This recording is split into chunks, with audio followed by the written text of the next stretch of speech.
आपका स्वागत है भगवद गीता की कक्षा में। तो आज हम लोग भगवद गीता हम लोग ने पढ़ा था पिछला अ, जो पिछला जो श्लोक था उसमें हम लोगों ने जो आत्मा की जो व्यक्तिगत रूप है क्या उसके विशेष इटर्निटी है, शाश्वत क्या है उसके बारे में हम लोग ने पढ़ा। तो आगे हम लोग देखेंगे कि कृष्णा नेक्स्ट श्लोक में क्या बता रहे हैं।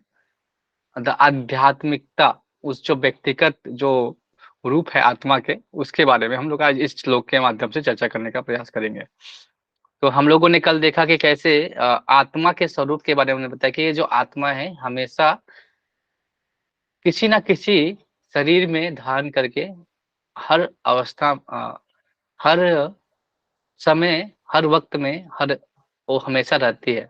चाहे वो जो राजा के, क्योंकि ये अर्जुन अभी मुँह में फँसे हैं कि अपने जो रिश्तेदारों को मारे कि ना मारे। इसीलिए भगवान उनके जो इस ज्ञान के माध्यम से, ज्ञान के माध्यम आत्मज्ञान के माध्यम से उसको एनलाइटन, मतलब उसको उनको ज्ञान, जो अज्ञानता को दूर करने का प्रयास कर रहे हैं। हरे कृष्ण। तो आगे के श्लोक हम लोग पढ़ेंगे, उसके बारे में और इसके बारे में क्या बता रहे हैं उसको जानने का प्रयास करेंगे। हरे कृष्ण। तो पहले प्रार्थना करते हैं, फिर हम लोग नेक्स्ट श्लोक 13वां श्लोक हम लोग लेंगे। ॐ अज्ञानतिमिरन्दस्य ज्ञानाञ्जना शलाकया चक्षुरुन्मिलितं तस्मै श्रीगुरुवे नमः। श्रीचैतन्यमनोभीष्टं स्थापितं येन भूतले स्वयं रूपः कदा मह्यं ददाति स्वपदान्तिकम्।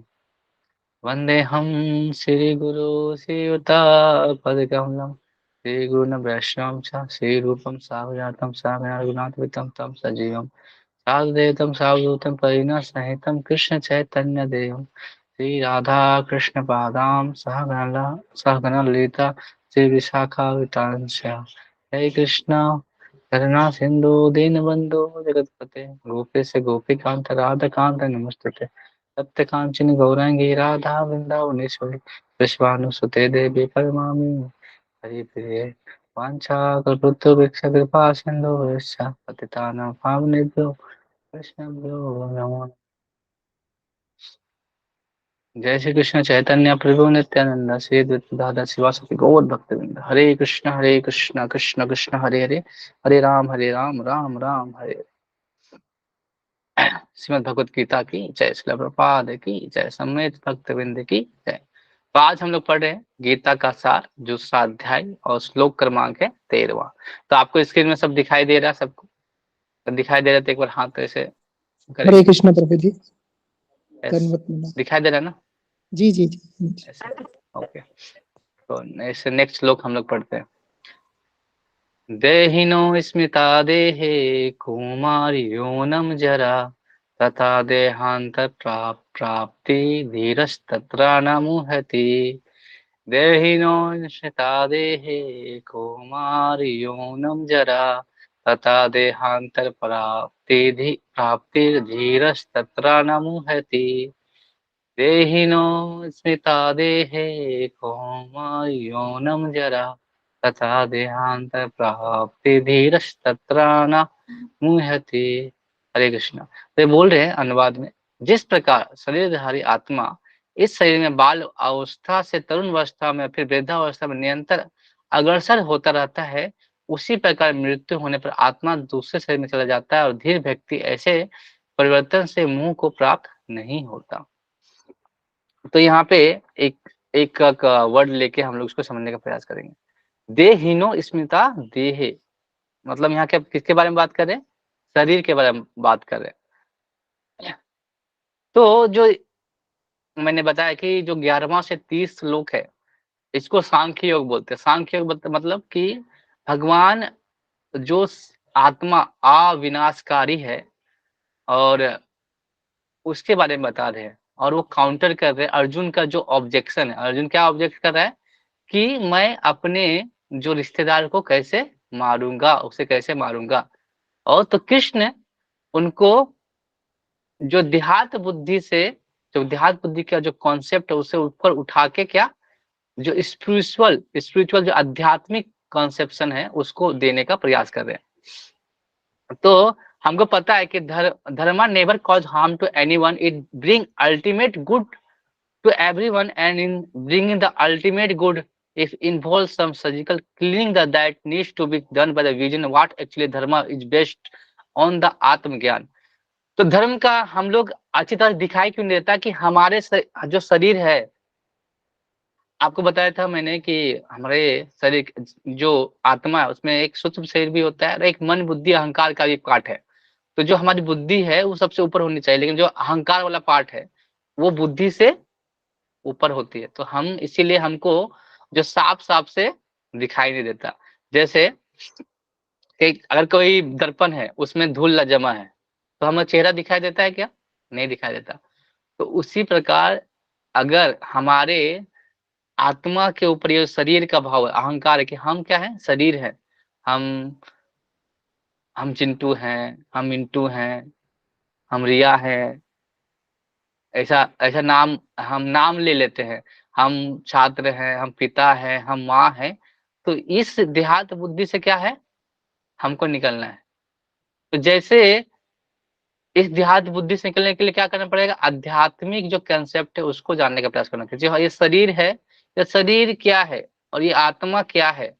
तो उसके बारे में हमको पता होना चाहिए कि शरीर, तो जैसे आप देखते हैं कि हमारा शरीर चेंज हो रहा है।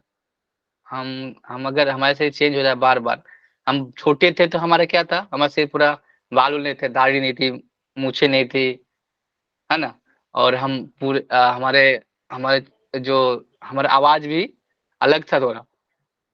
लेकिन एक क्या चीज़ है जो जो हमेशा चेंज नहीं हो रही है? कोई ऐसा चीज़ है जो आपको बचपन में भी है, अभी भी है और बाद में भी रहेगा। तो उसको क्या है, वो देहात में जो देह का जो ओनर है, जो मालिक है, वो कौन है? आत्मा है। लेकिन हम लोग मानने का प्रयास नहीं कर रहे। क्या बता रहे हैं? कि उस शरीर को ही हमरे आपको क्या मान रहे हैं? अहंकार की वजह से शरीर को ही सर्वोपरि मान रहे हैं। इसके वजह से हम इस मोह में फँस के जितने भी सारी सारी चीज़ें हैं, उनके इर्द-गिर्द जो घूमती है, उन्हीं के लिए हम लोग कर रहे हैं। तो जो लोग, इनको पता है देहिनो स्मिता देहे कौमार योनम जरा, मतलब हमारा शरीर बाल अवस्था में जाता है, फिर यौवन में भी जाता है, फिर हम बूढ़े होते हैं। लेकिन अगर कौन मनुष्य धीर है, वो मनुष्य धीर है जो जानता है कि देहांतर, जो देह क्या है? प्राप्ति धीरस्तत्र नाम होता है, मतलब जो देह का जो, वो जानता है कि मृत्यु के बाद एक नया शरीर मिलता है। और यही, अगर वो मोह को प्राप्त, यही धीर व्यक्ति को पता होता है तो वो मोह नहीं करता।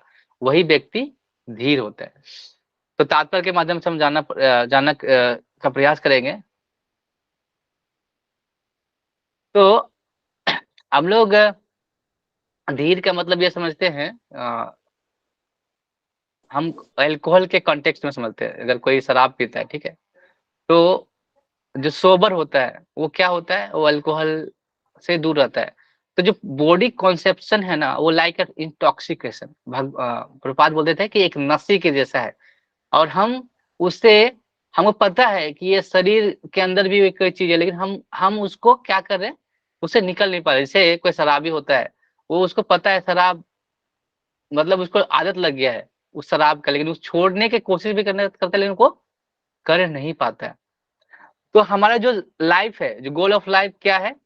Practice of devotional service. मतलब हम अगर क्या करेंगे? भक्ति का क्या करेंगे? अभ्यास करते रहेंगे, तभी इस जो देहात बुद्धि के कॉन्सेप्ट से हम निकल सकते हैं। तो वो व्यक्ति जो बूढ़ी जो देहात बुद्धि से निकल चुका है, वही क्या है? धीर है। वो जानता है कि ये देह तो एक बार नष्ट होने वाला है। हरे कृष्ण। तो जी तो मुझसे नहीं होती। क्या बोल रहे हैं? मुझसे नहीं हो रही यार वो भक्ति। क्या बोल रहे हैं? नहीं हो रही मेरे से भक्ति। हाँ, भक्ति नहीं हो रही है। भक्ति हम डिसाइड नहीं करते। भक्ति मतलब होता है ट्राई। अगर आपने ट्राई किया, ट्राई कर रहे हैं कि हमें भक्ति करनी है, तो वो भक्ति होती है धीरे-धीरे। आप चाहेंगे कि मैं एक दिन में भक्त बन जाऊँ, तो नहीं होता है ना? तो हमें क्या करना है, बार-बार ट्राई करना है भक्ति का। तो अभी हम क्लास लेंगे आपका, बाद में हम आपका लेते हैं आपका जो क्वेश्चन है उसके बारे में।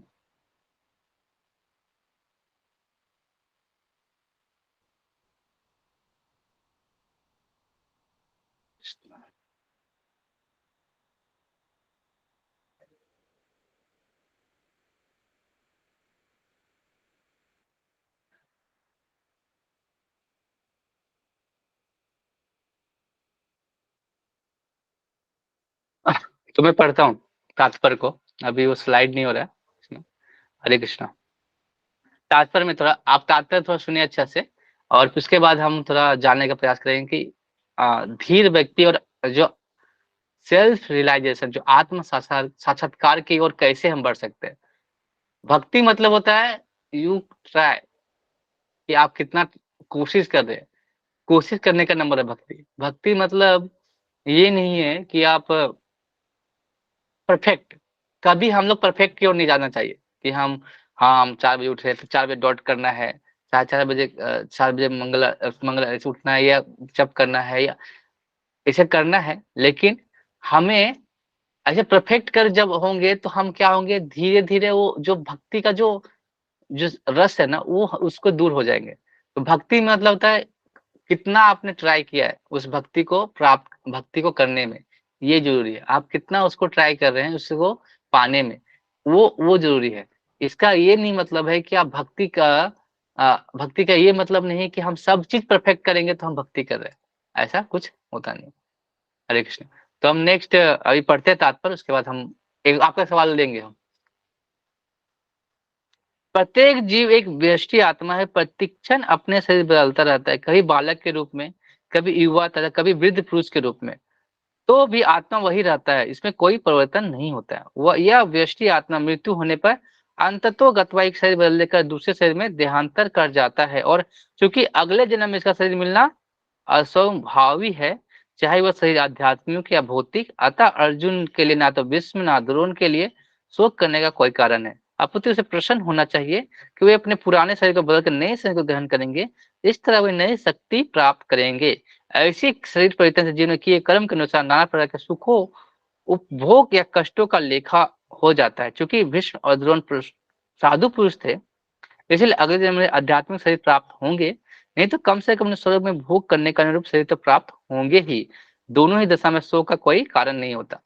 तो अभी अर्जुन शोक कर रहे थे कि मैंने अगर भीष्म जैसे, द्रोण जैसे लोगों को मार दिया तो उनका क्या होगा। तो भगवान वही बता रहे हैं कि अभी क्या, द्रोण और भीष्म पितामह जो हैं वो बूढ़े हो चुके हैं, उनका शरीर भी बूढ़ा हो चुका है। आत्मा शाश्वत है, आत्मा कभी बूढ़ी नहीं होती, ना वो कभी चेंज होती है। वो जो शरीर है वो बूढ़ी हो रही है। तो इसे शोक करने का क्या, कृष्ण बोल रहे हैं कि अगर उसको नया शरीर प्राप्त होगा, जैसे आप फटे पुराने कपड़े पहन रहे हैं, उसी को बार-बार यूज़ कर रहे हैं, फटे रफू करके चला रहे हैं। तो हमारा हमारा जो जब बूढ़े हो जाते हैं तो हमारा वैसे ही होता है ना, दवा आप खाते हैं, खाना खाने के बाद दवा, खाना खाने से पहले दवा, सोने से पहले दवा, सोने के उठने के बाद दवा। तो यही हमारा जीवन चलते रहता है बूढ़े होने के लिए। तो वो शरीर क्या होता है, वो हम लोग क्या करें, रफू करके चला, जैसे जो शर्ट पहनते हैं ना फट जाता है, तो वही अगर हम उसको नया शर्ट मिल देंगे तो वो अच्छा से कर सकता है। उसी प्रकार इसको अर्जुन कहा, और शोक करने का कोई जरूरत नहीं है कि उसके रिलेटिव मर जाएंगे तो उनको अगले जन्म में क्या, नया शरीर प्राप्त होगा। ऐसे द्रोण और भीष्म पितामह तो पार्षद है भगवान के, वैसे भी आध्यात्मिक शरीर प्राप्त होगा। नहीं प्राप्त हुआ तो कोई बात नहीं, स्वर्ग तो प्राप्त होगा। तो स्वर्ग में उपभोग करने के लिए उनको नया शरीर प्राप्त होगा। तो इससे ऐसे एक शोक करने का क्या फायदा। दोनों तरफ तो उनको क्या मिल रहा है, अच्छी तरह से उनको वो शरीर प्राप्त हो रहा है, तो इसका शोक करने से कोई फायदा नहीं है। तो अभी बता दें धीर पुरुष कौन होता है। जिस मनुष्य की दृष्टि आत्मा परमात्मा भौतिक आध्यात्मिक प्रकृति को पूर्ण ज्ञान होता है, वो धीर कहलाता है। ऐसा मनुष्य कभी भी शरीर परिवर्तन द्वारा ठगा नहीं जाता। जो मनुष्य को जानता है, जो आत्मा परमात्मा का जो भौतिक और आध्यात्मिक गुण, तो जो भौतिक गुण क्या है, जो शरीर है हमारा भौतिक प्रकृति के अधीन है, और आत्मा क्या है, आध्यात्मिक है। तो अगर हम आत्मा की तरफ, अंदर जो इंटरनली जो है हमें आत्मा है उसकी तरफ हम जाएंगे, तभी हम आध्यात्मिक चेतना की ओर बढ़ेंगे। तो ऐसा मनुष्य को पता है कि आध्यात्मिक और भौतिक क्या है, ऐसा मनुष्य क्या है, वो शरीर परिवर्तन का कोई भय नहीं होता। वो व्यक्ति क्या कहलाता है, धीर। तो हमें क्या बनना है, धीर बनना है। धीर की तरह बात करना है कि हमारे जीवन में ये सब हो रहा है, ये सब हो रहा है, तो हमको पता है कि ये जगह ही गलत है, ये जगह में ऐसे होंगे, परिवर्तन होंगे, लेकिन जो हमारा परिवर्तन होने वाला नहीं है, उसकी तरफ ध्यान लगाना है। आत्मा को, जो आत्मा हमारी है, उसके बारे में जानना है कि वो क्या है, आध्यात्मिक है। जैसे एक बार क्या हुआ, एक बार प्रपाद ऐसे लेक्चर दे रहे थे, तो एक बहुत मोटे मतलब शरीर वाले आए, तो उनको बोला कि आप शरीर नहीं आत्मा है, तो बहुत खुश हुआ। वो खुद उछल रहा था, उनको पता है कि ये शरीर वो बताया कि आपका ये शरीर नहीं, आप आत्मा है, आत्मा के रूप में है, और आत्मा आपका बहुत सुंदर है। तो हम लोग सोचते हैं ना कि हम अमर हो जाएंगे, तो हम अमर होना चाहते हैं। तो हाँ, ऐसे भी हम अमर हैं। कैसे अमर, हमारा शरीर अमर नहीं है, हमारी आत्मा अमर है, और हम आत्मा का स्वरूप है।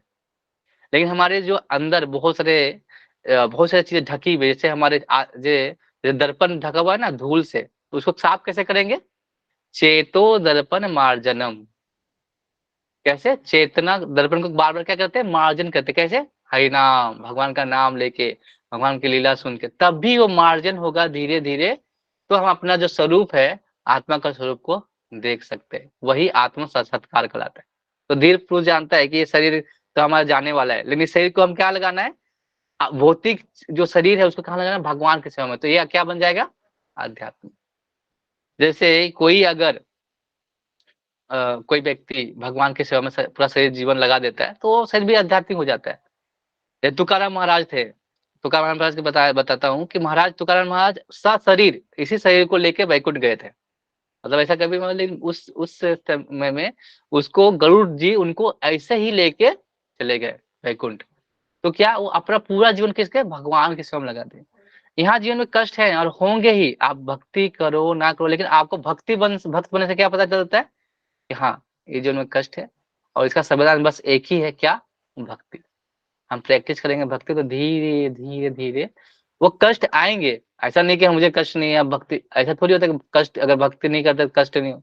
आप देखो, पांडव भक्ति कर रहे थे, फिर भी उसको कष्ट था, लेकिन वो धीर थे, उनको पता था कि भगवान कृष्ण उनके साथ है।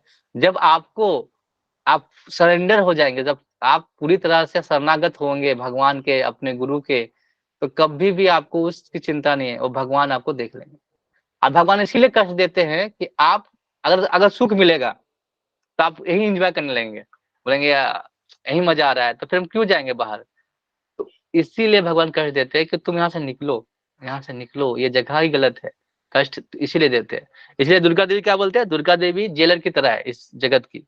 वो बार बार दुख दुख देती है, तभी हम उस पे निकलने का प्रयास करते हैं। आदि देवी, आदि भौतिक, आध्यात्मिक, जो तीन त्रिशूल होता है ना, त्रिशूल बन के, तो तीन है, जो आदि देविक, आदि भौतिक और आध्यात्मिक रूप से जो क्लेश है, जो हम लोग को देते देते क्योंकि हम उससे निकलना चाहते हैं। अगर वो दुख नहीं देगी तो हम कैसे निकलेंगे। तो इसीलिए हम अगर देवी देवता के पास जाते हैं तो हमको क्या मानना चाहिए कि हमें रास्ता दिखाए भगवान के पास जाने में। आपको पता है, ये जो मनुष्य जीवन प्राप्त करने के लिए देवता भी सोचते हैं इस पृथ्वी लोक पे आने, क्यों, क्योंकि यही एक शरीर है, और यही एक मनुष्य जीवन है जिससे आप सीधे डायरेक्ट भगवान के धाम जा सकते हैं। और सबसे अच्छा चीज है कि कलयुग में आप पैदा हुए, कलयुग चैतन्य महाप्रभु के मिशन में आप जानते हैं। इस मिशन से आप सीधे भगवत धाम और भगवान के धाम सीधे पहुंच सकते हैं। आपको कुछ जो लिफ्ट होता है, लिफ्ट, तो लिफ्ट सीधे जा पहुंचता है, और सीढ़ी से जाएंगे ध्यान, कर्म, ज्ञान, भक्ति, तो मतलब ध्यान करने जाएंगे तो वो सीढ़ी की तरह, तो सीढ़ी सीढ़ी से चढ़ते चढ़ते थक जाएंगे। लेकिन लिफ्ट है, एक ही बार आपको सीधे आपको आपके मंजिल तक पहुंचा देगा। तो आगे बढ़ते हैं, क्या है, आत्मा प्रभु जी एक मैं पढ़ूं, एकात्मवाद। हाँ हाँ, मैं पढ़ूं। ठीक है, पढ़िए। हाँ आत्मा के एकात्मवाद का मायावादी सिद्धांत मान्य नहीं हो सकता, क्योंकि आत्मा के इस प्रकार विखंडन से परमेश्वर विखंडनीय या परिवर्तनशील हो जाएगा, जो परमात्मा के अपरिवर्तनीय होने के सिद्धांत के विरुद्ध होगा। गीता में पुष्टि हुई है कि परमात्मा के खंडों का शाश्वत सनातन अस्तित्व है, जिन्हें क्षर कहा जाता है, अर्थात उनमें भौतिक प्रकृति में गिरने की प्रवृत्ति होती है। पर मुझे क्षर क्या होता है? हम बताऊंगा, मैं, आप पढ़ो। ये क्या था? ये भिन्न अंश खंड नित्य भिन्न रहते हैं, यहाँ तक कि मुक्ति के बाद भी व्यष्टि आत्मा जैसे का तैसा भिन्न अंश बना रहता है, किंतु एक बार मुक्त होने पर वह श्री भगवान के साथ सच्चिदानंद रूप में रहता है। इतना बढ़िया, परमात्मा मैं पर बताता हूँ इसको मैं पहले बताता हूँ। जो आत्मा और परमात्मा को, आत्मा है जो क्षर है और परमात्मा अक्षर। मतलब क्षर मतलब क्या होता है कि वो माया में पड़ सकता है। जीव आत्मा जो चीज है वो माया में, मुंह में वो पड़ सकता है, लेकिन जो परमात्मा रूपी है अक्षर, मतलब वो माया में आते हैं भगवान, लेकिन माया में पड़ते नहीं, क्योंकि भगवान खुद ही बोलते हैं ना, मम माया दुरत्तया। मम माया मतलब मेरी माया है, मैया दक्षिणा प्रकृति, मतलब बोलते हैं मैं ही इसकी क्या करता हूँ, प्रकृति को अध्यक्षता हूँ। तो कोई मालिक को कैसे गुलाम बना सकता है?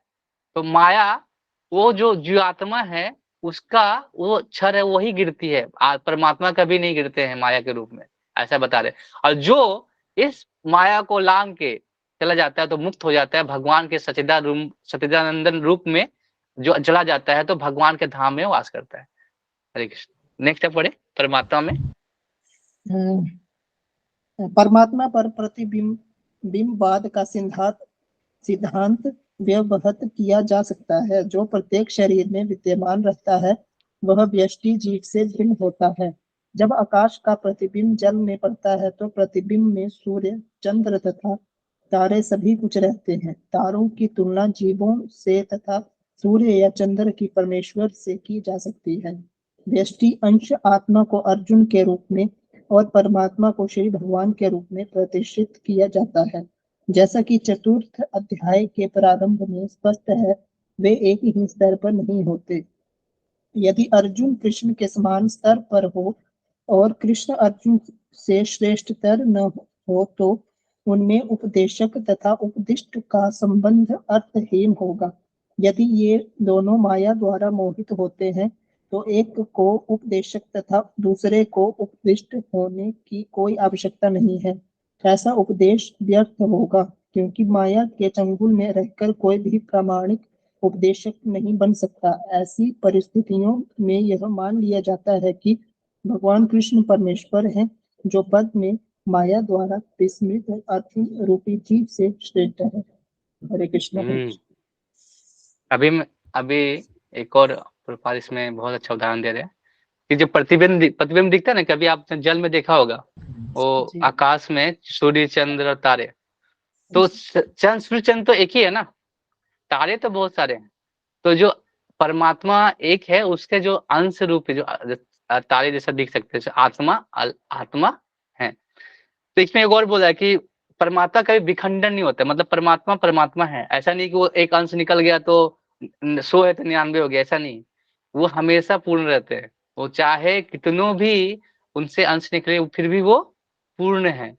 अनंत कोटि ब्रह्मांड नायक है, अनंत कोटि ऐसे ही बना सकते हैं ब्रह्मांड, वो कभी भी वो उसका। तो वही बता रहे कि, वही उदाहरण दे रहे कि अगर कोई चंद्र और सूर्य को हम क्या मान ले, परमात्मा के रूप में, और जो जो क्या तारों को क्या मान ले, अंश के रूप में, तो उस रूप से प्रदर्शित करते हैं कि वो अभिन्न है लेकिन समान नहीं है, भिन्न है लेकिन अभिन्न है लेकिन समान नहीं है, ऐसा। मतलब उसके समान नहीं है कि सूर्य तारा एक समान है, नहीं है। तो अभिन्न है लेकिन समान नहीं है, ये होना चाहिए।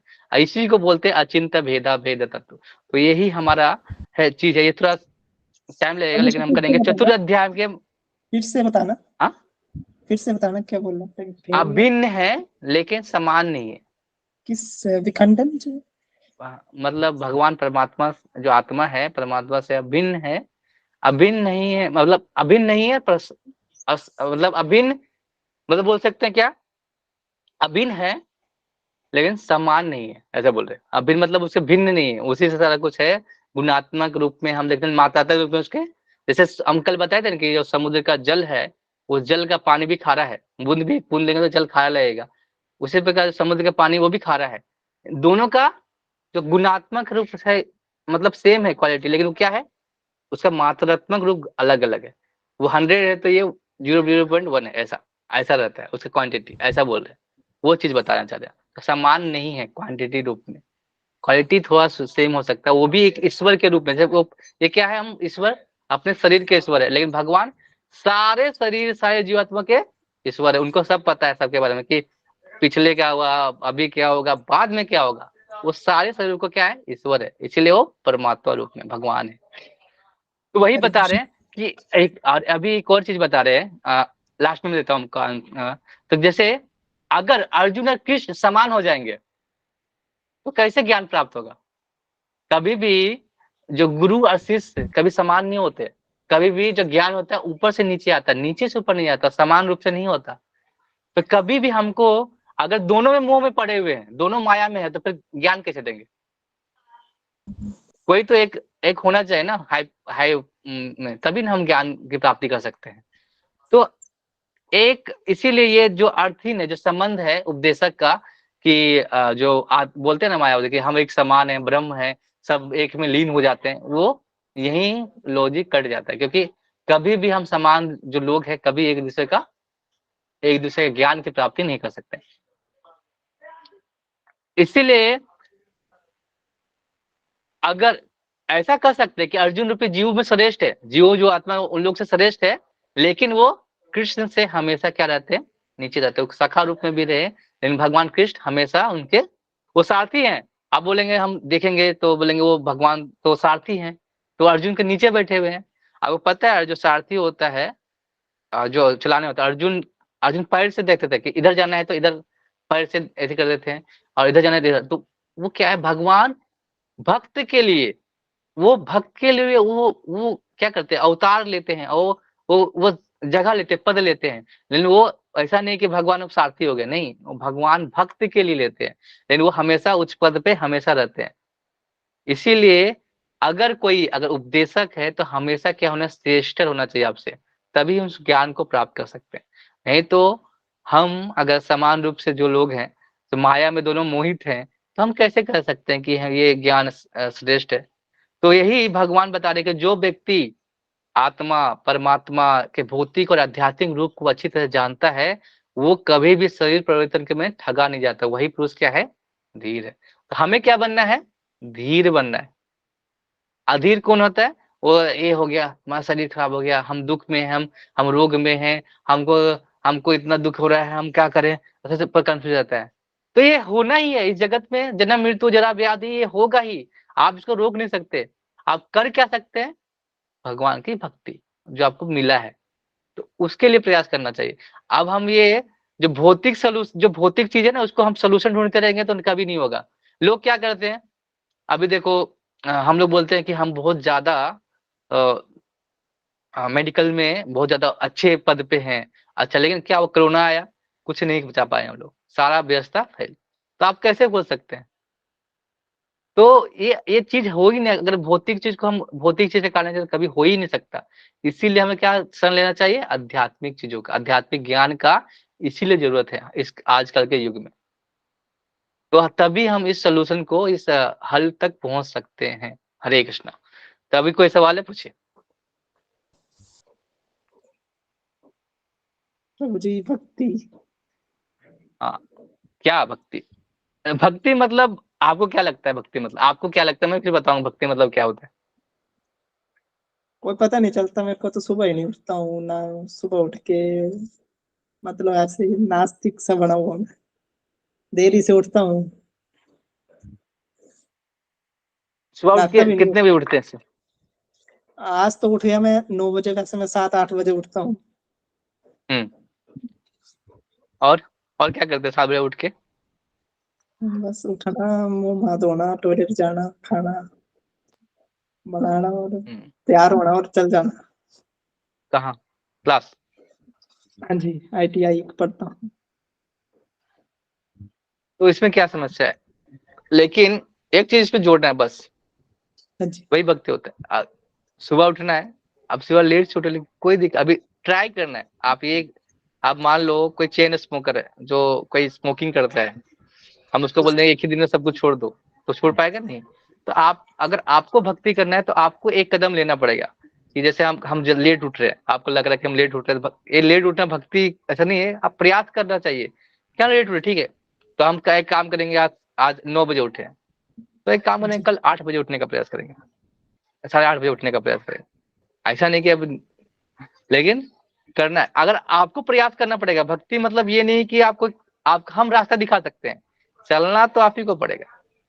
और भक्ति आपको लग रहा है हम भक्ति नहीं कर रहे, तो कोशिश तो आप ही को करना पड़ेगा ना, कोई तो आगे आपको हाथ पकड़ कर नहीं कराएगा, कोशिश तो आप ही को करना पड़ेगा। तो सुबह नहीं उठ पा रहे तो सुबह, रात को जल्दी सोइए, रात को लेट से सो रहे होंगे आप, रात को कितने बजे सोते हैं? मैं 11-12। हाँ, तो अब 11-12 है ना, तो 11 कर दीजिए। आप एक काम कीजिए, 7 दिन, एक सप्ताह निकालिए और 11 बजे सोने का प्रयास कीजिए, और सुबह में 8 बजे उठने का प्रयास कीजिए। उसके बाद एक माला करने का प्रयास, माला नहीं कर रहे हैं? नहीं जी। माला करते हैं? तो एक माला कीजिए, रोज एक माला करना आपको। अभी कोई बाला नहीं बढ़ाना है, एक माला करना है सिर्फ। आपको मेरे को रिपोर्ट देना है कि एक माला मैं करता हूँ प्रभु जी, आपको रात दिन भर में एक माला करना है, रात तक 11 बजे तक होता है ना, उस पे एक माला करना है, एक माला सिर्फ, आपको ज्यादा नहीं करना, एक माला। तो हमें धीरे धीरे प्रयास कर, एक माला कीजिए। आप क्लास के बाद आधा 10 मिनट का, प्रभु जी 11 बजे तक मेरे को रिपोर्ट दे सकते हैं, 11 बजे तक प्रभु जी मैंने आज एक माला कर दिया। तो धीरे धीरे होगा। ऐसा नहीं कि हम शुरू से ही एकदम 16 माला करते थे, हम भी एक माला से स्टार्ट किए थे और तब 16 माला पहुंचे। ऐसे नहीं होता है कि हम भी स्टूडेंट लाइफ में रहे, आप इंजीनियरिंग, आप आईटी कर रहे हैं, हम भी इंजीनियरिंग किए हैं, तो ऐसा नहीं है कि हम भी सोते थे, पहले 3 बजे सोते थे, रात को 3 बजे सोते थे। अब हम क्लास के आधा घंटा पहले ही उठते थे, हम, मेरा क्लास सामने था। लेकिन क्या हुआ, हम जब भक्ति में आए तो हमें चाहिए कि हम चाहते बदलना। पहले क्या होगा, हम चाहते बदलना, दुनिया नहीं क्या बोली हमको, नहीं, हम चाहते बदलना। तो अगर हम चाहते बदलना तो हमें क्या प्रयास करना चाहिए? एक दिन में नहीं होता है, एक दिन में कोई विद्वान नहीं हो जाता है। मैं 2015, 16, 20, 7, 8 साल हुआ, तो एक दिन में थोड़ी वो बदलाव आया, धीरे धीरे हुआ ना। तो जी धीरे एक माला, मतलब आपका मेरा का रूटीन है कुछ, एक आपको 24 घंटा में एक माला करना है, बस। क्लास करना है, एक माला करना है, बस, और कुछ नहीं। 10 मिनट अगर आपके पास टाइम है तो एक माला 10 मिनट में हो जाता है। और इसे एक शेड्यूल कर देना है कि एक माला हमको करना ही है। अगर एक माला नहीं करेंगे तो खाना खा के नहीं जाएंगे, सुबह खाने से पहले एक माला कर लीजिए, क्या दिक्कत है, हो जाएगा एक माला। अब शुरुआत करना पड़ेगा आप ही को, शुरू में दिक्कत होगा, शुरू में परेशानी होगा, लेकिन करना हमें को पड़ेगा। जैसे हमको कोई चीज नहीं आता है तो हम क्या करते हैं, छोड़ देते हैं, नहीं ना, क्या करते हैं, उसको बार बार रिवीजन करते हैं, पढ़ते हैं बार बार बार, फिर आ जाता है। तो इसीलिए हमें प्रयास करते रहना है, भक्ति मतलब प्रयास। भगवान प्रयास का नंबर देते हैं, आप भक्त बड़े हो गए वो बात नहीं है, आप भक्ति आपके अंदर कितना है, प्रेम कितना है भगवान के लिए, ये जरूरी है। गोपी थोड़ी माला करते थे, लेकिन वो भगवान उनके अंदर हमेशा रहते थे, इंटरनली वो क्या करते थे, भगवान को धारण करते, हमेशा भगवान का चिंतन करते थे। चिंतन माला हम लोग क्यों कर रहे हैं, क्योंकि हम चिंतन नहीं कर सकते, हम गोपी भाव में नहीं है, तो हम साधना सिद्ध भक्त हैं। हम मुक्त मुक्त सिद्ध नहीं है कि हमको भक्ति अपने आप आ जाएगी। साधना सिद्ध मतलब अपने आप प्रयास करना, प्रैक्टिस करना पड़ेगा। हमको भी आपको भी, जो भी है सब हम लोग साधना सिद्ध भक्त हैं, और हम मर्सी है, कृपा है, तभी हम इस भक्ति में आए हैं। तो हमको ऐसे व्यर्थ नहीं जाना है। तो मेरा है यही है कि आपका एक ही सजेशन है, अभी कुछ नहीं करना है, बस एक माला करना है। आप 10 बजे उठो या 7, उठने का भी अगर जल्दी हो रहा है उठने का प्रयास कीजिए, और एक माला करना दिन भर में, रात भर में एक माला। हमको बोले कि हाँ प्रभु जी एक माला हो गया। तो ऐसे धन धीरे धीरे आपका देखिए, आप 6 महीना के अंदर आप ही खुद बोलेंगे प्रभु जी मैं 1-2 माला बढ़ा दूं क्या, अपने बोलेंगे। क्योंकि आप जब उसको ध्यान पूर्वक करेंगे, ध्यान पूर्वक कीजिए, 10 मिनट लगे, 12 मिनट लगे, कोई दिक्कत नहीं। 10 मिनट कोई चीज बड़ा थोड़ी होता है, 10 मिनट तो हम लोग ऐसे ही खेलते कूदते निकल जाता है। तो 10 मिनट एक भगवान के लिए देना है। हरे कृष्ण। और कोई सवाल? अब ये प्रभु जी करेंगे। इसमें एक शब्द, हम्म। धन्यवाद प्रभु जी। इसमें हम्म। मोह, मोह किस प्रकार क्या है, क्या बता रहे हैं इसमें मोह है मोह? मतलब मुहति, मतलब अपने शरीर के लिए मोह करना, अपने शरीर के लिए मोह करना। जैसे हम लोग क्या करते हैं, अपने शरीर को सजाते हैं। जैसे बहुत लोग क्या करते हैं, अपने शरीर को बहुत लोग प्लास्टिक प्लास्टिक सर्जरी करते हैं अपने आपको सुंदर दिखने के लिए, अपने नाक को बैठाते हैं, कान को बैठाते हैं, लेकिन एक चीज वो पता नहीं कि इंटरनली जो चीज है वो तो कभी चेंज नहीं हो रहा है। हो रहा है क्या चेंज? तो हम क्या कर रहे हैं, अपने शरीर पे मोह कर रहे हैं, पॉलिश कर रहे हैं, बार बार पॉलिश। जैसे होता है ना, एक कहानी है, स्टोरी से मैं बताता हूँ कि एक तोता था, तोता, उसको एक पिंजरे में बंद किया था, सोने के पिंजरे में। उसका मालिक उसको रोज पिंजरे को साफ करता था, ऐसे पूरा दम अच्छे से, दम पूरा अच्छी तरह साफ करता था। अब उसको खाना नहीं देता था तोता को, कभी खाना नहीं देता, कभी पॉलिश करता था बस, खाना नहीं देता था। तो कुछ दिन बाद क्या हुआ, तोता मर गया। खाना देंगे तो मर जाए, तो उसी तरह हमारा शरीर क्या कर रहे हैं हम लोग, शरीर को बार बार बार उसी को कर रहे हैं, लेकिन जो आत्मा रूपी जो उसको क्या कर रहे हैं, खाना नहीं दे रहे। आत्मा का खाना क्या है, क्या है आत्मा का खाना? हवा, पानी। नहीं, आत्मा का खाना क्या है, भगवान का नाम, भगवान की भक्ति, भगवान का नाम ही आत्मा का खाना है। तो आत्मा का खाना को हम खाना क्या देना है, हरि नाम देना है, तो वो आत्मा खुश रहेगी। आप करोगे, आपको बिलीव नहीं होगा, आप 6 महीने के अंदर आप भी खुद बोलोगे प्रभु जी मेरा बहुत सारा चीज हो गया, लाइनअप हो गया। आप एक बार भगवान से विश्वास करके देखो, भगवान का नाम लेके देखो, आप फिर आप एक बार ऐसे ही करके देखो कि मुझे करना है। एक बार प्रण ले लो कि हाँ मुझे एक माला करना है, नहीं करना है तो हम सोएंगे नहीं। 10 मिनट के लिए मोबाइल दूर दूर रख दो, क्या दिक्कत है? जैसे कुछ सब कुछ छोड़ दो, दरवाजा बंद कर लो 10 मिनट के लिए, क्या दिक्कत है? एक माला करके आ सकते हैं। भगवान ने हमको इतना बड़ा शरीर दिया, हवा दिया, पानी दिया, सूर्य दिया, फिर एक बार हम 10 मिनट धन्यवाद नहीं दे सकते? कहीं पैसा मांगा क्या? सूर्य, हम के बिजली बिल आता है ना इतना सारा, जब लाइट जलाते हैं, सूर्य के लिए कभी मांगा बिजली बिल आया है आपका इतना सारा बिल, 17 लाख का बिल आया है, ऐसा कभी बोला है भगवान ने? नहीं।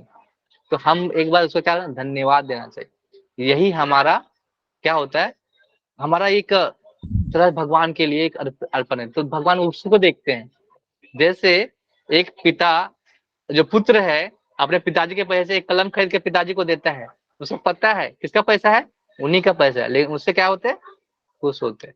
उसी प्रकार हम भी क्या है, सारा चीज किसका है, भगवान का, बस हम उनको अर्पित करते हैं। तो भगवान बोलते हैं चलो हमको तो दे रहा है, वो लोग भूल गए हैं, कल भोग कर रहे हैं, उससे नहीं बनना है, हम लोग को धन्यवाद करना है। हरे कृष्ण। हरे प्रभु कृष्णा जी, भी तो इस पे बोल, मेरी अवस्था क्या है, मेरी अवस्था? अवस्था मतलब यहाँ पे शब्द है कुमार, कुमार का अर्थ क्या होता है? बाल्य अवस्था है ना? तो कौमार, कौमार मतलब बाल्य अवस्था, यौवनम मतलब यौवन, तो आप अभी यौवन में, टीनेजर, टीनेजर बोलते हैं। आपका उम्र कितना है? 25।